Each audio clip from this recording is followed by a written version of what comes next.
ಎಲ್ರಿಗೂ ನಮಸ್ಕಾರ ವೀಕ್ಷಕರೇ. ನಾನಿವತ್ತು ಬಂದಿರೋದು ಗಣಪತಿ ಸಚ್ಚಿದಾನಂದ ಆಶ್ರಮಕ್ಕೆ. ಇದಿರೋದು ಊಟಿ ರೋಡ್ ಜೆಎಸ್ಎಸ್ ಕಾಲೇಜ್ ಪಕ್ಕಾನೇ. ಇಲ್ಲೇ ಇರೋದು ಕಾರ್ಯಸಿದ್ಧಿ ಆಂಜನೇಯ ಸ್ವಾಮಿ ದೇವಸ್ಥಾನ.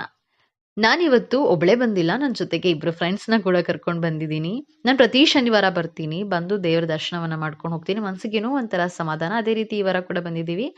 ಸೊ ಇಲ್ಲಿ ನಾನು ದೇವಸ್ಥಾನಕ್ಕೆ ಎಂಟ್ರಿ ಆಗ್ತಿದ್ದಂಗೆ ನಾನು ದೇವರಿಗೆ ವಿಳೆದೆಲೆ ಹಾರವನ್ನು ತೆಗೆದುಕೊಂಡೆ. ಅದನ್ನ ಮನೇಲೂ ಕೂಡ ನಾವು ರೆಡಿ ಮಾಡಿ ತೆಗೆದುಕೊಂಡು ಹೋಗ್ಬೋದು, ಅಥವಾ ದೇವಾಲಯದಲ್ಲೂ ಸಿಗುತ್ತೆ. 21 ವಿಳೆದೆಲೆಯಿಂದ ಹಾರವನ್ನ ಮಾಡಿರ್ತಾರೆ, ಅದನ್ನ ತೆಗೆದು ದೇವರಿಗೆ ಅರ್ಪಣೆಯನ್ನ ಮಾಡುವಂಥದ್ದು. ಅಂದ್ರೆ ನಮ್ಮ ಇಷ್ಟಾರ್ಥಗಳ ಪ್ರಾಪ್ತಿಗಾಗಿ ಇದನ್ನ ನಾವು ಮಾಡ್ತೀವಿ. ಸೊ ನೀವು ಕೂಡ ಏನಾದ್ರೂ ಮನಸ್ಸಲ್ಲಿ ಅನ್ಕೊಂಡು ದೇವರಿಗೆ ವಿಳೆದೆಲೆ ಹಾರವನ್ನ ಕೊಟ್ರೆ ಒಳ್ಳೇದಾಗುತ್ತೆ ಅನ್ನೋ ನಂಬಿಕೆ.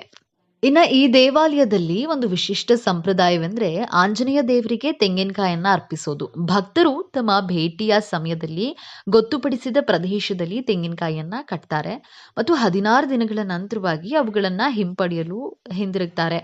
ಅಂದ್ರೆ ಕಟ್ಟಿದ ತೆಂಗಿನಕಾಯಿನ ನಂತರ ದೇವರಿಗೆ ಅರ್ಪಿಸಲಾಗುತ್ತೆ ಮತ್ತು ಸಿಹಿ ತಿಂಡಿಯನ್ನ ತಯಾರಿಸಿ ಬಳಸಲಾಗುತ್ತೆ. ಅದನ್ನ ಇತರರಿಗೂ ಕೂಡ ಹಂಚಬಹುದು. ಈ ಅಭ್ಯಾಸವು ಇಷ್ಟಾರ್ಥ ನೆರವೇರಿಕೆಯನ್ನ ತರುತ್ತದೆ ಎಂದು ನಂಬಲಾಗಿದೆ.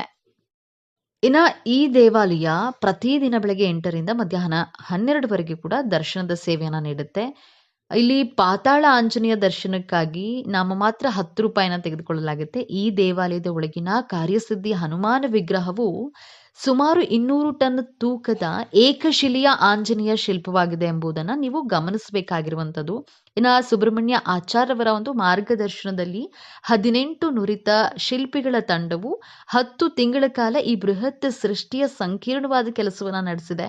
ಇನ್ನು ದೇವಾಲಯದ ಆಧ್ಯಾತ್ಮಿಕ ಪ್ರಾಮುಖ್ಯತೆಯೊಂದಿಗೆ ಈ ಒಂದು ಪ್ರಭಾವಶಾಲಿ ಕರಕುಶಲತೆಯು ಪ್ರತಿದಿನ ಸಾವಿರಾರು ಭಕ್ತರನ್ನ ಆಕರ್ಷಿಸ್ತಾ ಇದೆ.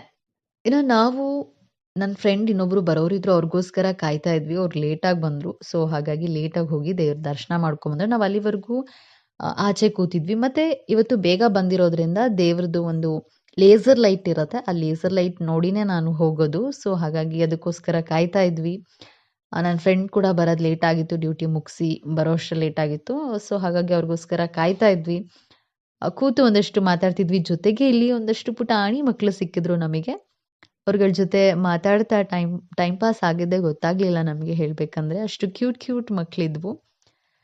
ಸೊ ನಾನು ನನ್ನ ಫ್ರೆಂಡ್ಸ್ ಎಲ್ಲ ಸೇರ್ಕೊಂಡು ಮಕ್ಕಳಿಗೆ ತಲಹರಟೆ ಮಾಡಿಕೊಂಡು ಮಕ್ಕಳ ಹತ್ರ ಆಟ ಆಡಿಕೊಂಡು ಸ್ವಲ್ಪ ಸಮಯ ಕಳೀತು.